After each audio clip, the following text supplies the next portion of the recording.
맞아요. 근데 그때 새누리당이 쪼개졌습니까? 아닙니다. 안 쪼개졌죠. 네. 그때 당시에 탄핵 찬성을 주도적으로 나섰던 김무성 일파들이 한 행동이 뭐예요? 그때 원내대표 경선에 나경원이를 밀었죠. 자신들이 새누리당의 헤게모니를 장악하려고 했어요. 기억하십니까? 예. 네. 이게 되게 중요한 부분이에요. 그들이 대통령을 탄핵당하게 한다. 탄핵당하지 않아도 되는 대통령을, 탄핵 이유도 없는 대통령을, 그리고 탄핵을 안 당하게 만들 수도 있었던 대통령을 지네들이 오히려 적극적으로 나서갖고 존속살해, 정치적인 존속살해나 다름없는 대통령을 지네들이 나서서 탄핵을 시킨 다음에 그 다음 첫 번째 한 짓이 바로 자신들이 새누리당의 헤게모니를 지으려고 했어요. 자, 새누리당의 정과 당원 당규에 따르면 당대표가 1위죠. 2위가 원내대표죠. 근데 당시에 당대표가 누구였어요? 이정현이었죠. 이정현이 중간에 그만두고 나가버렸죠. 그러니까 원내대표가 사실은 당대표로서 헤게모니를 가진 자리였어요.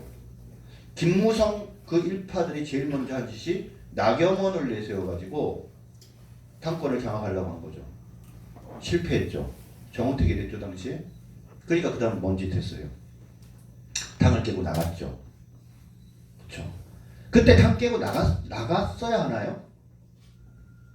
원내대표 선거에서 졌으면 안 나갔어도 돼요. 근데 나갔어요. 왜 나갔어요? 김무성이가 별로 머리가 안 좋아서 다 지가 풀었는데요. 김무성의 머릿속에 이런 생각이 있었던 거예요.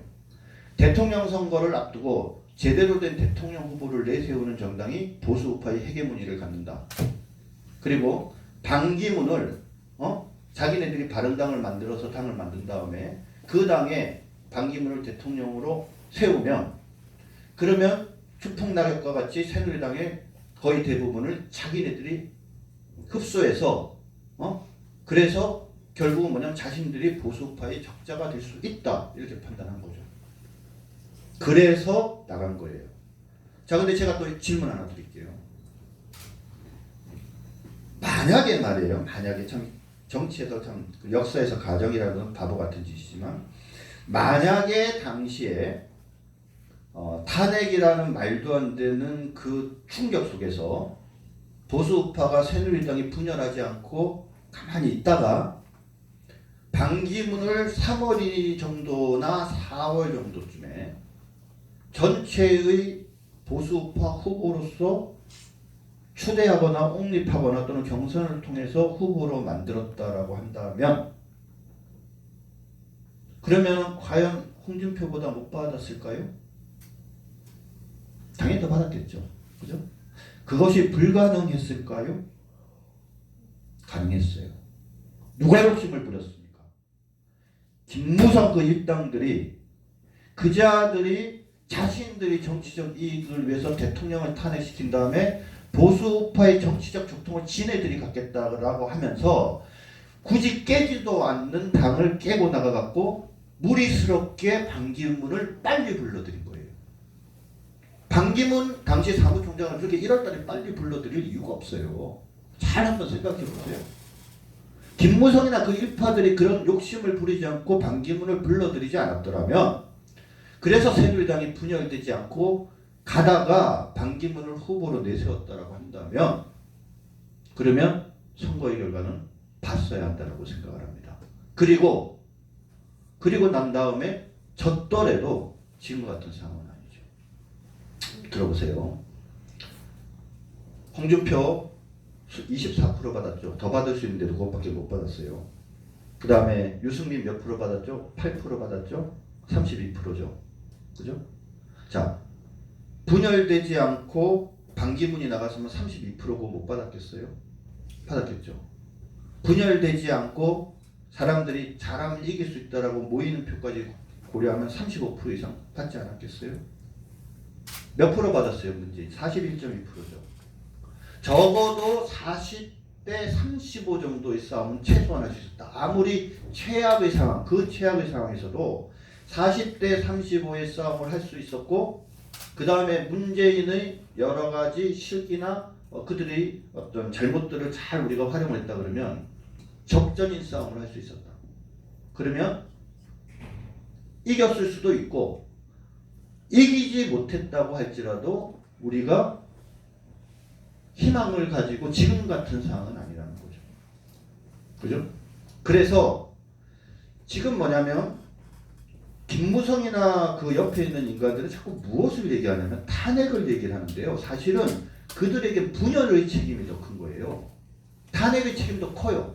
근데 분열의 책임이 커요. 분열의 책임이 있는 자들이 진해를 중심으로 통합을 하자는 게 말이 되는 소리예요. 근데 바로 자신들이 분열의 책임이 워낙 크기 때문에 분열을 교묘하게 감추면서 탄핵을 앞세우는 것에 불과합니다. 그렇기 때문에 절대 김무성이나 그 일파에 쏘가서는 안 되는 거고요. 그 다음에 탄핵 얘기로 다시 넘어와서 자 그러면 이런 얘기를 해요. 탄핵 얘기 하지 말자. 이거 탄핵 얘기 해봤자 우리한테 불리한데 그리고 자꾸 보수우파 분열되는데 하지 말자. 아 좋아요. 자 우리 보수우파들 다 모여서 자 우리는 탄핵 얘기하지 않는다. 하나로 간다. 결심했어요. 결정했어. 야 그럼 민주당 애들이 정의당 애들이 나중에 총선 가는데 걔네들이 탄핵 얘기 하겠어요 안 하겠어요? 안 하게 할 자신 있어요? 너 김무성이한테 그 얘기하고 싶은 거야. 야 무성아 네가 만약에 민주당과 정의당이 더 이상 탄핵에 관한 얘기를 안 하게 하겠다고 약속을 하고 자신 있고 실제로 그렇게 만들고 하지 말자 이렇게 얘기하겠어요. 근데 그게 가능한 얘기입니까? 민주당과 정의당은 한마디로 얘기하면은 내년 총선 전략은 간단한 거예요. 아직도 반성하지 않는 아직도 탄핵의 잘못을 국민들께 진심으로 하지 않고 있는 저 보수파에게 절대 정권을 맡길 수 없다. 그리고 그뿐만 아니라 그러한 정치적 적폐인 저들을 정치판에서 쓸어내야 새로운 정치가 가능하다. 이렇게 얘기하지 않겠어요? 그러면 야 우리끼리 얘기하지 않은 거는데 야 민주당 니네 정의당 왜 얘기하지마 하지마 이게 되겠냐고요. 그래서 지금 탄핵 얘기하지 말자 이렇게 얘기하면서 문재인 정부의 실정을 틈타가지고 뭐 어떻게 반사이익을 받아보겠지 이래가지고는 안 되는 거예요. 그것이 지금 뭐로 드러납니까? 바로 이전에 조국 사태가 벌어졌을 때 반짝하고 뭔가 자유한국당 지지도가 오르는 것 같더니 도루묵 돼버렸잖아요. 그렇죠? 바로 그것을 반증하는 거라고 생각을 해요. 그럼 어디서 시작을 해야 되냐? 자, 탄핵에 무효다는 건 틀림없어요. 그래서 유채구랑 제가 그 기쁜 소식을 느끼고 정말 복음을 전파하는 마음으로 정말 오랫동안 문 닫았던 유해 TV를 통해서 탄핵이 무효다라고 지금 전파를 하고 있어요. 그러면서 형집행정지 신청을 하고 있는데 탄핵에 대한 국민의 인식을 잘 분석을 해볼 필요가 있어요. 자, 탄핵하면 어떻게 돼요 지금? 7대3으로 나눠져요. 탄핵 어쩔 수 없었다. 잘한 것이다 7이에요. 잘못한 거다 3이에요. 그렇죠? 근데 재미난 건 뭐냐면 탄핵이 어쩔 수 없었다 내지 부득이했다라고 하는 사람들 가운데 보수파가 상당히 있는 거 알고 계세요? 무슨 말이냐면 보수우파 가운데에서 아까 30% 있잖아요. 30%가 보수우파가 탄핵을 잘못됐다라고 얘기를 하는데 보수우파라고 얘기하는 사람들 가운데 70%만이 보수파가 탄핵이 잘못됐다라고 얘기하고요. 30%는 탄핵 어쩔 수 없었다라고 얘기해요. 김무성 같은 애들이 있는 거죠. 자, 30%가 70이면요. 그러면 그 나머지 30은 몇 프로예요? 9%죠, 9%. 그럼 어떻게 해요? 39%라는 얘기예요. 39%. 보수 우파들한테 탄핵이 잘못되고 무효라는 사실을 정확하게 가르쳐주면 보수 우파가 40%, 7대3이 전체 국민이 6대4로 바뀐다는 거예요. 그럼 나머지는 뭐냐? 중도층이죠. 쟤네들 그 꼴통 중에 절대 안 바뀐 애들이 있어요. 우리 탄핵은 무효다라는 책을 보고 나서 쟤네들 중에 대가리가 아파갖고 잠을 못 자는 애들이 있대요. 왜? 우리 말이 내 말이 맞거든. 유치고랑 내가 하는 말이야. 반박을 하려고 하는데 반박이 안 되니까 머리가 터진대요. 그런데도 걔네들은 계속 탄핵이 옳았다라고 얘기하는 애들인데요. 중간에 중도층 중에 탄핵이 잘못됐다라는 것을 깨닫는 사람들이 나타나고 있어요. 우리 책에 보면 뭐라고 적혀있냐면 속아서 든 촛불이라는 표현이 있어요. 지난 탄핵 국면에서 대한민국의 국민들 가운데에서 정치에 관심을 갖고 대한민국 미래에 관심을 가졌던 국민들은 두 군데서 촛불과 태극기를 들었어요.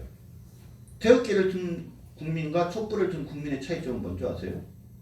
태극기를 든 국민들은 언론에서 쏟아내는 여러 가지 의혹들이 전부 다 거짓이거나 가짜뉴스라는 것을 알았던 사람들이에요. 그런데 촛불을 든 사람 중에 상당 숫자는 뭐냐면 언론 등에서 그리고 당시에 민주당 등에서 끊임없이 쏟아내는 의혹들이 진실이라고 생각을 했던 그런 사람들이 의외로 많아요. 그 사람들도 애국심을 가지고 그래서 촛불 들고 나간 거예요. 아니 그 말도 안 되는 이 허위 소문이 사실이라고 한다면 박근혜 대통령이 대통령으로 있는 건 우리한테 부끄러움이다라고 생각하는 건 맞는 거 아니에요? 어떻게 보면. 근데 그 앞에 말을 그 사람들은 믿었어요. 믿었기 때문에 너무나도 실망을 했어요. 그래서 이런 얘기를 합니다. 나는 참, 그러니까 이 속아서 촛불을 든 사람들이 우리 비율로 치면 한 30% 정도 돼요. 대한민국에서 30% 정도 되는데 그 사람들 중에 깬 사람들이 뭐라고 얘기하면 이렇게 얘기를 합니다. 나는 박근혜 대통령을 참 좋아하고 존경했었다.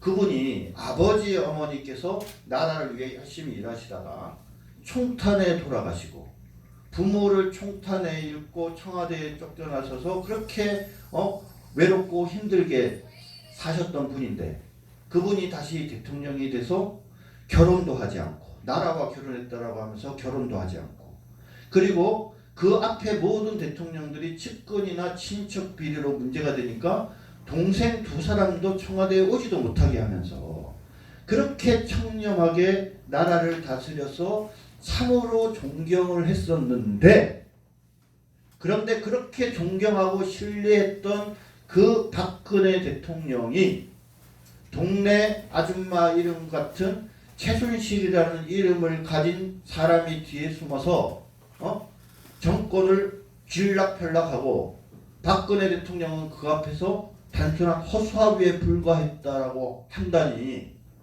더군다나 세월호 사건이 벌어져 갖고 애들이 물속에 빠져 죽고 있는데 대통령이라는 사람이 정신머리 없이 롯데호텔 37층에 가가지고 애인을 만나고 거기서 정분이 나타나고 앉아있고 미용 시술을 하고 이런 미친 짓을 한 정말 개념 없는 박근혜 쫓아내야지. 이렇게 된 거예요. 지금도 물어보세요. 만나서 왜 박근혜 대통령이 쫓겨났어야 되고 탄핵당해야 되었어야 하냐라고 일반 국민들한테 물어보면요. 대부분이 이렇게 이야기를 해요. 속은 거죠. 근데 제가 아까 말씀드린 내용 중에 나중에 수사 과정에서 또는 기타 여러 과정에서 진실을 밝혀진 게 뭐가 있어요. 저는 최서원 원장의 변호사이기도 해요. 많은 얘기를 나눠봅니다. 근데요. 최서원이가 속칭 말하는 비선 시스템은요. 진짜 제가 손에 장을 찢습니다. 장을 찢죠. 그런 사람이 무슨 실세예요. 실세. 그리고 잘 생각해 보세요. 최서원 원장이 저질렀다는 국정농단이라는 그 말도 안 되는 표현 속에 현재까지 확인된 내용들을 하나하나 한번 뜯어보세요. 그게 아니 김영삼 대통령 시절에 김현철이 아들 소통령 김현철이보다 심했습니까? DJ 정권 시절에 그 세 아들과 건노가 박지원보다 심했어요? 이명박 대통령 시대에 만사형통 이삼득보다 심했나요? 아니 그 정도를 무슨 국정농단 이런 말도 안 되는 표현을 쓰면요. 그럼 그 사람들은 뭐라고 표현을 할 거예요? 슈퍼, 울트라, 나이스, 국정농단 이렇게 얘기하는 거예요. 그래서 제가 조금 설명이 길었는데 이 부분을 정확히 보수파 국민들에게 알려주고 정확하게 이야기하면 어떻게 되냐면 쏘가서 촛불을 들었다는 사실을 정확하게 알게 되면 자 아까 보수파가 제대로 잡으면 6대4가 된다고 그랬죠. 이분들이 제대로 정확한 진실을 알게 되면 5대5가 아니라 오히려 우리가 6이고 저쪽이 4가 되는 거예요. 최소한 5대5는 만들 수 있어요. 그렇기 때문에 탄핵은 무효다라는 것이 지나간 물레방아에서 지나간 물 얘기가 아니라 바로 오늘 우리의 현재를 규정하고 있는 거예요. 달리 얘기하면 뭐냐면 내년 총선이 뭐냐라고 얘기할 때 내년 총선을 저 좌파 애들은 바로 탄핵에 책임이 있는 적폐 정치 세력을 몰아낼 마지막 기회라고 그들은 얘기하지만 우리는 뭐냐면 오히려 그런 말도 안 되는 불법적이고 무효인 탄핵을 주도했던 민주당과 정의당 그 악한 정치 세력들을 쓸어버려야 하는 그런 계기가 되는 청소하는 총선이 되어져야 한다 이렇게 얘기할 수 있는 거 아니에요? 동의하십니까? 박수. 네. 좋아요. 그래서 탄핵 무효는 결코 아까도 얘기했지만 감출 수도 없고 덮을 수도 없을 뿐만 아니라 우리가 한 발 더 나아가서 이거를 가지고 지금 문재인이랑 싸워야 되는 거예요. 이 싸움을 정확하게 해내면 제가 얘기했어요. 최근에 어디 가서 유시민이 나와라. 아니면 유시민이 아니라 누구라도 나와라. 좌파 중에. 나랑 얘기해보자. 논쟁해보자. 법적인 관점에서 논쟁 오케이. 정치적인 관점에서 논쟁 오케이. 다 좋다. 누구라도 나와라. 얘기해보자. 그 싸움을 해서 우리가 이기면요. 이제는 뭡니까? 우리가 지금까지 알게 모르게 어버 하다가 수세에만 몰려갖고 뭔가 부끄러운 어떤 추억 내지 기억으로 갖고 있는 이거. 이것이 오히려 저들이 기획한 아주 음모적으로 기획한 암울한 어떤 정치 세력이라는 것을 국민들 앞에 명명백백하게 이제는 드러낼 때가 되지 않았습니까? 그죠? 그래서 그런 관점에서 이 탄핵이 무효다라는 것이 중요하다는 거 꼭 말씀드리고 싶고 이제 본론으로 들어가서 형집행정지에 대해서 말씀드리면 이거 좀 길죠? 네, 1시간 동안 지금 이제 서론을 하셨고 네. 형집행정지에 대해서는 요것만 얘기하고 제가 그냥 바로 질문 받으면서 대답 드릴게요. 자, 우리가 정세 판단을 잘해야 돼요. 정세 판단을 잘해야 되는데 제가 이런 질문을 할게요. 문재인 정부가 박근혜 대통령을 석방할 수 있겠어요? 석방하고 싶을 것 같아요? 안 하죠. 지금까지 나온 이상한 얘기 중에 제일 대표적인 얘기가 뭐예요? 박근혜 대통령을 석방을 시켜가지고 보수파 분열을 야기해서 내년 선거에서 이기려고 한다. 그래서 문정부는 박근혜 대통령을 석방시키고 싶어한다. 이렇게 좀 얘기하는 인간들 많았죠. 그리고 맞아요? 안 맞아요? 안 맞죠. 안 맞다는 거 이제 아시죠? 네. 그 이유가 뭐라고 생각하세요? 그 이유가 뭐냐면요. 우리 보수파만 있는 게 아니잖아요. 문재인 정부를 만들어낸 그 좌파들이 말입니다. 박근혜 대통령 석방을 쉽게 용납할 것 같아요. 첫 번째. 그 반대를 무릅쓰고 문재인이가 그런 걸 쉽게 할 수 있을 것 같아요. 그들한테 자신들의 지지자가 더 중요한 거예요. 만약에 풀어준다고 우리 보수파 중에 문재인 지지를 바뀔 사람 있겠어요? 없죠. 그다음 두 번째는 뭐냐면 최악의 경우에 박근혜 대통령을 풀어낼 생각을 할 수도 있어요. 그러면 이것만 풀까요? 이석기 같은 놈 같이 풀라고 하겠죠. 한명숙 이런 사람 같이 풀라고 하겠죠. 같이 풀지 않고는 답이 없어요. 근데 게다가 뭐예요? 재판도 안 끝났어요. 그거 풀 방법이 없죠. 그러니까 어떻게 해야 됩니까? 자, 저들이 풀어주지 않는다고 그럼 우리는 어쩔 수 없이 이럴 거예요? 우리가 풀어내야 되는 거죠. 어떻게 풀어낼 것이냐? 현재의 국면에서 박근혜 대통령 지금 재판이 진행되는 게 3개가 있는데 2건은 파기 한정돼서 병합돼서 진행 중이고 나머지 하나가 징역 2년으로 확정돼 있어요. 지금 구속되어 계신 거는 확정되어 있는 형이 지금 집행되고 있는 거예요. 그렇죠? 그러니까 박근혜 대통령을 석방하라, 형집행정지를 하라라고 우리가 부탁하는 것이 아니라 요구하는 것이죠. 그렇죠? 그리고 요구하는 것도 아프니까요, 불쌍하니까요, 그게 아니라 당당하게 우리 대통령 내놔라라고 우리가 당당하게 요구를 하는 거죠. 자, 풀어내느냐 못 풀어내느냐는 무엇에 의해서 결정되느냐? 우리 보수파가 단합을 해가지고 그래서 많은 사람들이 적극적으로 대통령 석방, 구체적으로 형집행정지를 요구하면 그것이 10만이 되고 100만이 되면 관철이 됩니다. 아까도 말씀드렸죠. 현재 문재인 정부는 절대 선뜻 못 풀어줘요.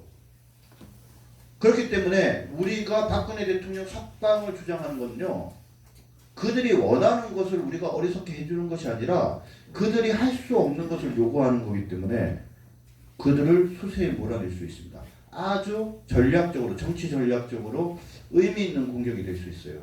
그렇기 때문에 보수 우파가 형집행 박근혜 석방이라는 구체적으로 박근혜 대통령 석방 바로 형집행 정지라는 단일한 대오로 우리가 이것을 만들어내면 그러면 뭐냐면 오히려 통합에도 훨씬 가속화시키는 그런 효과를 가지고 올 수 있습니다.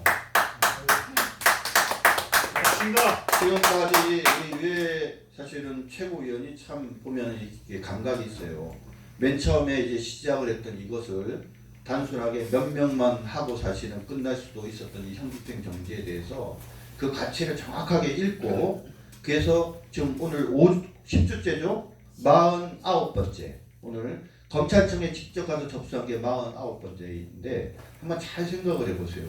대한민국 보수 우파가 이렇게 일관성을 가지고 집념 있게 변함없이 이런 릴레이 집회를 통해서 일관된 목소리를 낸 사례들이 있는지 한번 잘 살펴보시고 그래서 오늘 이 자리에 오신 우리 유튜버들께서도 우리 형집행 정지에 좀 관심을 가지시고 그래서 좀 함께 좀 동참해 주셨으면 좋겠습니다.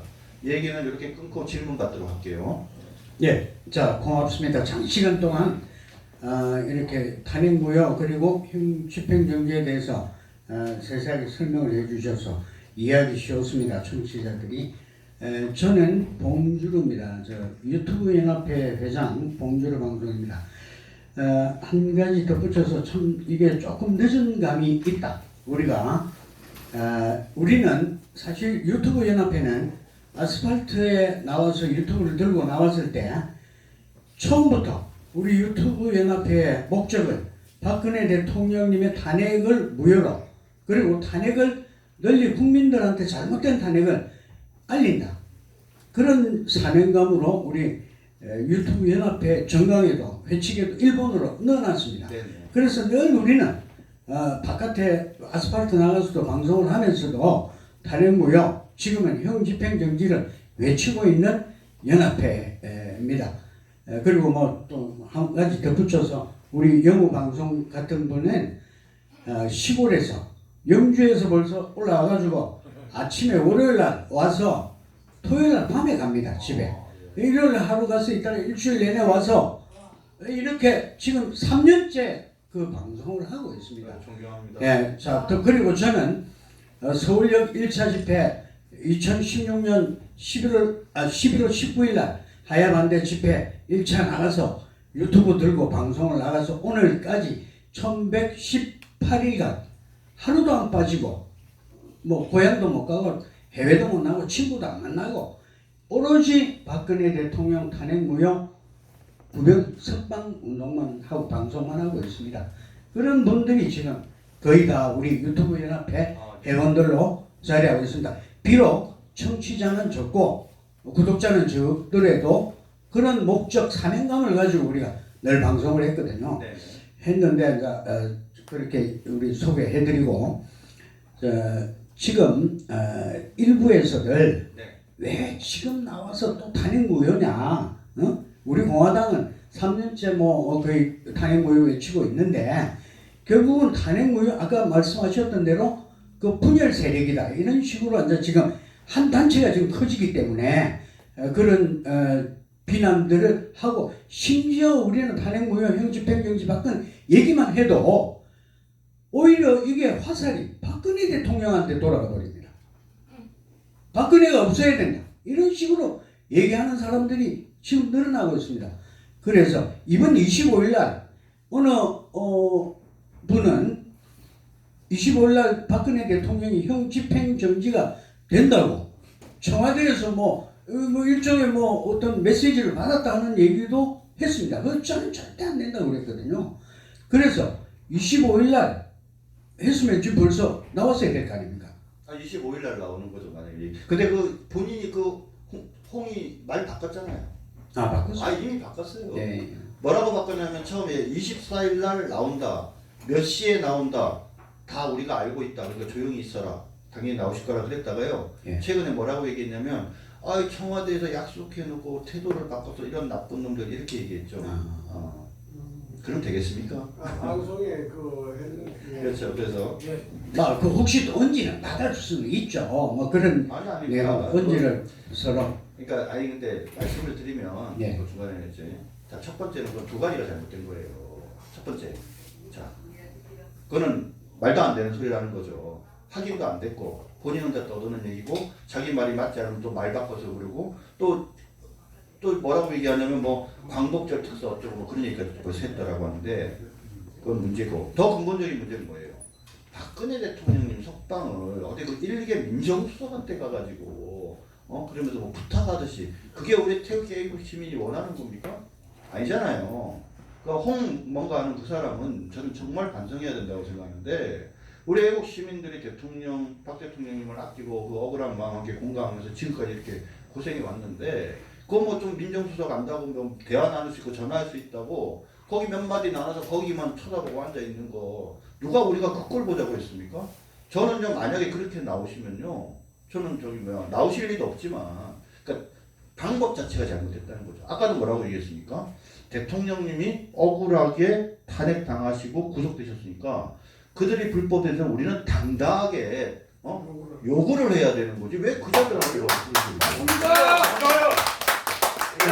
그러면은 구체적으로요. 네. 지금 집행정지를 우리가 어떻게 요구를 하고 어떤 방법으로 앞에 어떤 운동을 해야 될지를 설명을 좀 해주세요. 같이 동참을 자, 예. 요 얘기, 그러니까 지금 우리 그 보수파 진영에서, 그러니까 또 아까 그 왜 늦게 왔냐 이랬는데요. 늦게 와서 죄송합니다.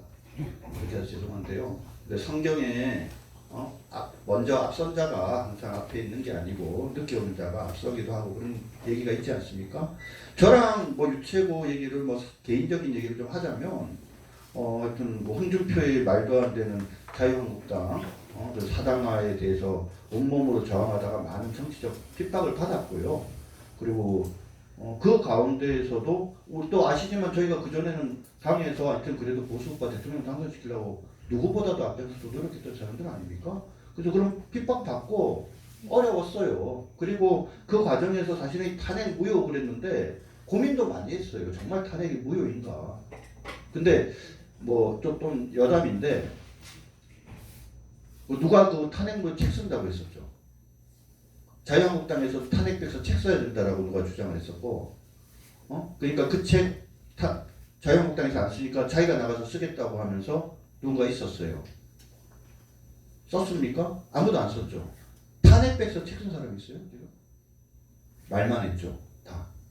유채고랑 저는요, 우리 기다렸어요. 왜냐면 유채구나 저나 무슨 국회의원도 아니고 정치 오래 한 사람도 아니고 중심에 있었던 사람도 아니잖아요. 그러니까 누군가 탄핵백서라는 책을 좀 쓰기를 기다렸는데 아무도 안 쓰는 거예요.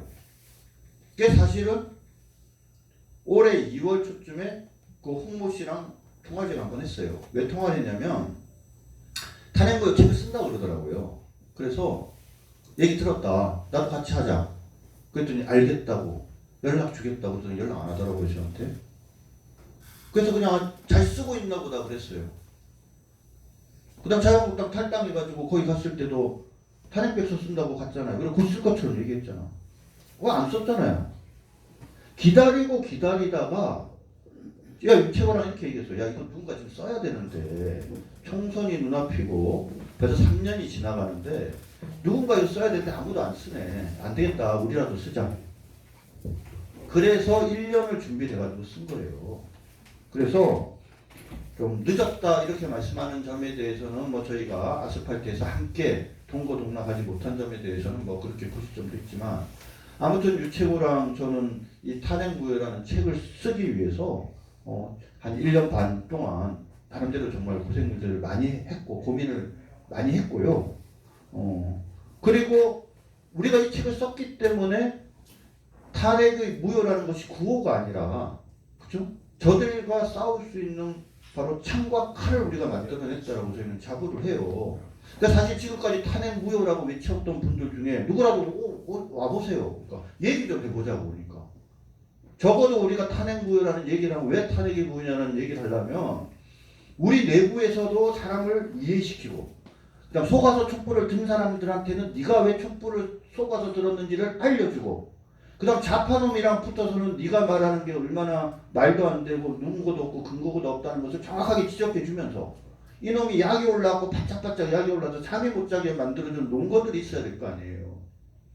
유체고와 제가 만들어 놓은 탄핵의 무효다라는 이 논거가 알파하고 오메가요 전부 다라고 말씀드리는 건 아니에요. 여기다가 덧붙일 것도 있고 경우에 따라서 뺄 것도 있겠죠. 하지만 저는 본질은 다 맞다고 생각하거든요. 그죠? 그래서 이러기 위해서 좀 노력을 한 거니까 함께 꼭 이렇게 아스팔트 현장에 함께 있지 않았다는 거를 너무 나몰라하지 좀 안아주셨으면 좋겠고요. 거듭 말하지만 왜 이제서야라는 것은 한마디로 얘기하면은 계속 주구장창 정치를 하고 싶은 김무성과 그 일파들의 욕심에서 기인한 잔대가리, 멋진 잔대가리 논리에 불과한 거예요. 금세 깰 수 있잖아요. 우리가 처음에 하고 넘어가는데요. 차분히 스탑 해서 조금만 얘기해보면 그들 논리가 틀렸다는 거 금세 드러나요. 아까도 얘기했지만 제일 중요한 핵심, 탄핵도 중요하지만 통합을 얘기하는데 분열의 책임이 있는 자가 통합의 주체가 되겠다? 이거 뭐 지나가던 진짜 소가 웃을 일이고 삶은 소대가리가 암천대소할 노릇이고 그런 얘기 아닙니까? 그렇죠? 맞습니다. 네. 말씀 잘 들었고요. 전 영우 방송입니다. 네. 근데 지금 현재 그 우리나라 시국이 패스트 트랙의 필리버스터로 대치 국면에 있습니다. 그래서 요 며칠 동안에 전 국민들이 그쪽으로 다 시선이 쏠리고 있고 오늘도 아직 계속되고 있습니다. 그런 차제에 이제 지금 이제 방송이 나가니까 어떻게 혹 시청자분들은 왜 형집행 정지냐 무죄 석방이지 그런데 그거하고 뭐 다른 것처럼 이렇게 지금 시청자들은 오해를 하고 있기도 합니다. 지금 정준길 변호사께서 말씀하신 형집행 정지라는 것은 당연하게 요구하는 수순으로서 일단 요구하는 거고 그런데 이제 마치 이제 그 시청자분들은 형이 이제 있는데 집행정지하라는 거는 뭐 죄가 있는데 그냥 구걸하듯이 이렇게 해달라는 소리 아니냐 그렇게 당연히 무죄 석방이지 이런 걸 이제 얘기하는 사람들이 있어서 제가 했고요. 그 다음에 또 한 가지는 지금 오늘과 같이 밀리버스터로 막 하고 있는데 또 그다음에 일부 단체 기독교 단체에서는 또 많이 가문에 이제 인원을 동원하고 있는데 이 모든 거는 다 이제 문 정권을 무너뜨리고 그러고 나면은 자연적으로 이제 박근혜 대통령은 무죄로 해서 되지 않느냐. 그런데 왜 또 자꾸만 이렇게 분열시키는 쪽으로 나가느냐. 하면서 여우 방송도 이거밖에 안 되느냐 하는 이런 댓글도 달리고 하는데 거기에 대해서도 저도 뭐 물론 저는 다 이렇게 다 알려주고 실제로 판단은 이제 시청자들이 하도록 하는 건데 저는 지금 그런 이제 이견이 분분하게 두 가지가 있습니다.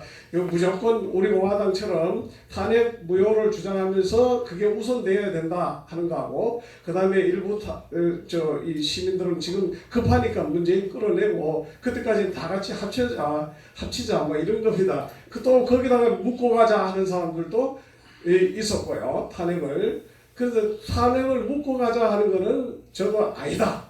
그래서 그런 주장을 하지만 일단 급하니까 그러면 힘을 합치되 나중에 분명히 탄핵 무효에 대한 거는 분명히 짚어놓고 가야 된다.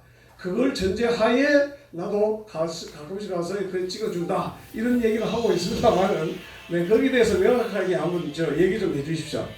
제가 분명히 앞에 여러 가지 말씀들을 많이 드렸어요. 그러니까 이게 정치적인 문제는요 간단해요. 이게 정치인들이 되게 못된 놈들이거든요. 다 논리가 그럴듯해요. 근데 맨 마지막에 결론을 보면 알아요. 결론을. 자, 방금 말씀하신 논리 한번 제가 해볼게요. 자, 문재인 정부를 무너뜨려야 된다. 통합해야 된다. 그런데 탄핵을 자꾸 얘기하니까 뭔가 분쟁이 생긴다. 단일한 대우가 안 되니까 우리가 그럼 질 수밖에 없으니까 문재인 정부를 쫓아내는데 방해가 된다.